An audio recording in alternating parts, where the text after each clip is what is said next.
Oke. Baik, Assalamualaikum warahmatullahi wabarakatuh, Bu Siska. Waalaikumsalam Pak Mutarom. Apa kabarnya nih, Bu? Baik Pak, tapi Oke. agak sedikit ada masalah nih Pak.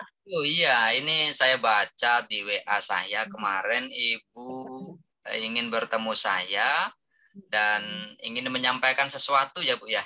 Boleh ceritakan Iya, ke saya, Bu. iya betul Pak. Ini kan kemarin gini ceritanya Pak, saya kan habis membaca-baca modul 2. Hmm, Di modul 2 itu isinya ada tentang kesepakatan kelas. ya. Nah, saya baca-baca, kemudian saya sharing dengan teman-teman guru saya, Pak. Eh, Kalau saya pribadi sih saya sudah sempat mengimplementasikannya di kelas yang saya bimbing, Pak. Karena kebetulan saya wali kelas. Nah, tapi ada beberapa teman-teman saya itu yang susah sekali menggerakkannya, Pak. Oh, Mereka berpikir bahwa apa itu kesepakatan kelas? Kesepakatan kelas itu sama aja dengan peraturan, cuma ganti casing aja. Nah, katanya gitu, Pak. Saya itu jadi bingung bagaimana menanamkan kepada mereka bahwa antara peraturan dengan apa namanya dengan kesepakatan kelas itu sesuatu yang berbeda. oke. Bahwa dengan kesepakatan kelas itu kita lebih memanusiakan siswa kita. Baik. Bagaimana lah Pak kira-kira? Nah, kejadiannya kapan ini, Bu? Dalam waktu dekat ini atau kapan? 2 minggu yang lalu, Pak. 2 minggu yang lalu. Melihat reaksi dari teman-teman Ibu, kira-kira menurut Ibu yang harus dilakukan apa kira-kira? Kalau saya tuh bingung Pak, bingungnya gini. Kalau saya mau suruh mereka itu baca modul yang kita pelajari kan nggak mungkin Pak ya. Tapi saya hanya berpikir gini, gimana kalau saya mengajak mereka merenung, membandingkan antara eh, kalau perintah itu bukan perintah ya. Kalau peraturan itu dibangun secara bersama-sama dibandingkan sesuatu atau kesepakatan itu bukan kesepakatan sih, semacam satu apa ya, komunikasi satu arah. Nah, saya pengennya mengajak mereka untuk merenung masalah itu saja, Pak. Jadi apa yang akan mereka rasakan kalau mereka di posisi siswa, mana yang lebih enak nih, dibahas sama-sama atau hanya dikasih perintah satu arah? Ya, oke. Artinya berawal dari situ, Ibu merasa ada ya merasa ada sesuatu yang perlu di ini ya, perlu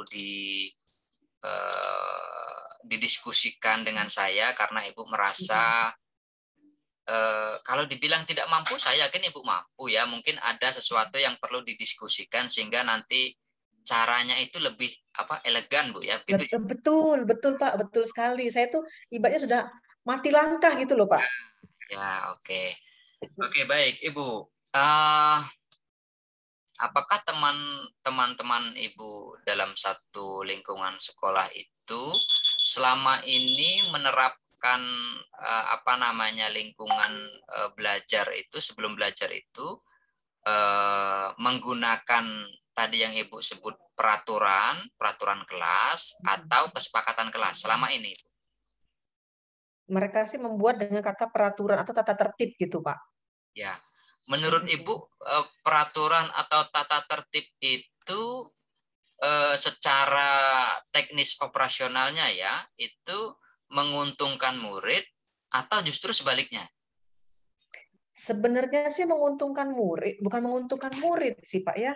Sebenarnya itu membawa ya menguntungkan sih ya, membawa kebaikan untuk Baik kan? murid. Ya, ya, ya. Tetapi kok kesannya yang saya tangkap kalau dengan kata peraturan atau tata tertib itu kesannya kok seperti diktator gitu Pak.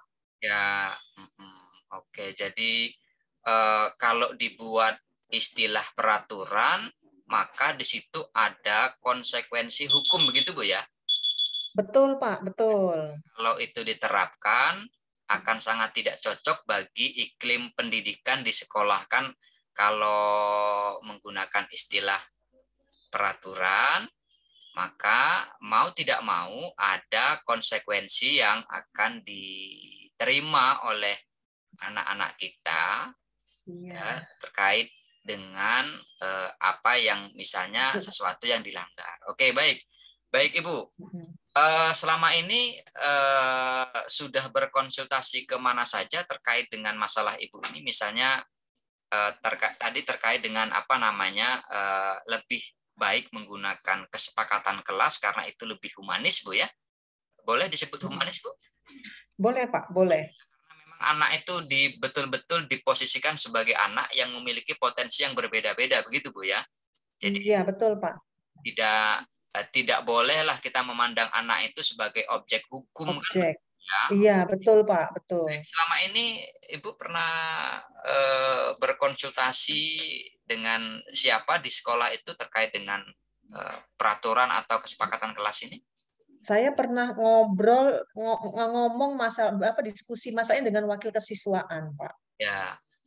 Tapi sepertinya wakil kesiswaan pun juga punya mindset yang sama dengan guru-guru. Nah, katakan gini, lingkungan sekolah kita ini latar belakang siswanya begini, begini, begini, begini, yang memang sepertinya kurang support untuk yang seperti saya rencanakan tadi, Pak, untuk mengajak mereka duduk bersama-sama membahas apa yang perlu disepakati. Jadi mereka itu memang apa ya, maaf ngomong kalau dikatakan layak mendapat perlakuan seperti itu. Nah, begitu loh, Pak. Oke, baik. Ini kalau saya lihat, ini sebetulnya problem klasik ya yang hampir dialami oleh banyak sekolah ya, bahwa budaya baru ya, kemudian juga hal-hal baru terkait dengan upaya untuk perbaikan sebuah pendidikan itu kan memang agak berat, Bu ya. Dan saya mengapresiasi Ibu ya sudah menemukan problem ini, menemukan masalah ini, sehingga ini adalah bagian dari perbaikan ke depan. Nah, dari usaha-usaha yang Ibu lakukan tadi, adakah yang sangat mungkin Ibu lakukan, misalnya untuk menyampaikan kepada para guru-guru, teman-teman gurunya Bu Ika itu dalam konteks yang lebih besar, misalnya dalam sebuah komunitas misalnya ya, atau dalam hal-hal lain misalnya? Mungkin begini, bulan depan itu di sekolah saya akan diadakan IHT, Pak. Mungkin saya bisa menyisipkan agenda ini, saya minta kepada wakil kurikulum supaya saya bisa dimasukkan di slot sebagai salah satu pemateri, Pak, terkait masalah ini, Pak, terkait masalah kesepakatan kelas ini. Ya, bulan depan itu ya? Iya, bulan depan, Pak. Baik, saya kira itu gagasan yang bagus ya, menarik karena memang untuk merubah satu budaya belajar di sekolah itu memang tidak mudah, Ibu. Saya termasuk yang salut kepada Ibu yang menemukan masalah ini dan mencoba untuk menyelesaikannya ya. Oleh karena itu, harapan saya apa yang menjadi keinginan Ibu untuk meminta masukan dalam satu agenda pertemuan yang akan dilakukan bulan depan itu merupakan satu gagasan yang baik, yang bagus. Kalau dilihat dari presentasinya ya, presentasi karena itu kan nanti ada sebuah pertemuan. Kalau dilihat dari presentasinya, kira-kira apakah Ibu yakin akan ada tanggapan positif atau respon positif dari teman-teman Ibu? Bingung saya, Pak, kalau ditanya seperti ini. Mudah-mudahan lah, Pak. Mudah-mudahan sekitar 70 lah paling tidak. Mereka mau menerima ini. Baik, saya melihat optimisme di Ibu ya. Saya kira ini modal awal, Bu ya. Seorang guru ya, Pak. Optimis gitu ya. Ketika optimis, maka sebetulnya kita itu sudah setengah jalan melakukan perbaikan. Ya. Betul, Pak, betul. Saya lihat dari Ibu, saya yakin karena ini sudah Ibu sampaikan. Baik, terakhir Ibu, karena waktu kita terbatas ini. Kira-kira dari percakapan kita ini apa yang ingin Ibu sampaikan?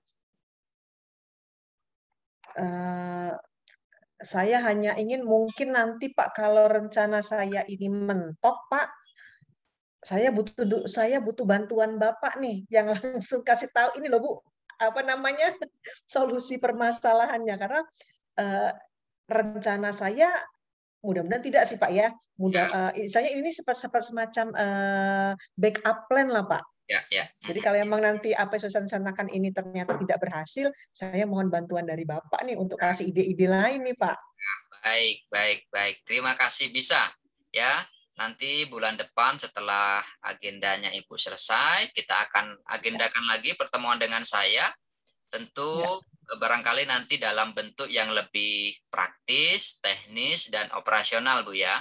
Dan iya mudah-mudahan Pak. nanti dari pertemuan yang akan Ibu Ika lakukan dan Ibu Ika ikuti nanti bisa menjadi apa namanya inspirasi atau sumber-sumber apa ya, informasi baru yang bisa kita kembangkan untuk pertemuan selanjutnya. Baik, Bu Ika, terima Baik Pak. kasih sudah Sama-sama Pak. menyayankan saya untuk berbagi hari ini.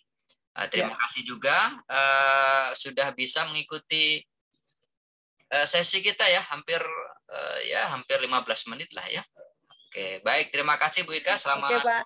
sore. Kita ketemu lagi di pertemuan yang akan datang. Assalamualaikum Ya, warahmatullahi sampai jumpa Pak. Waalaikumsalam warahmatullahi wabarakatuh.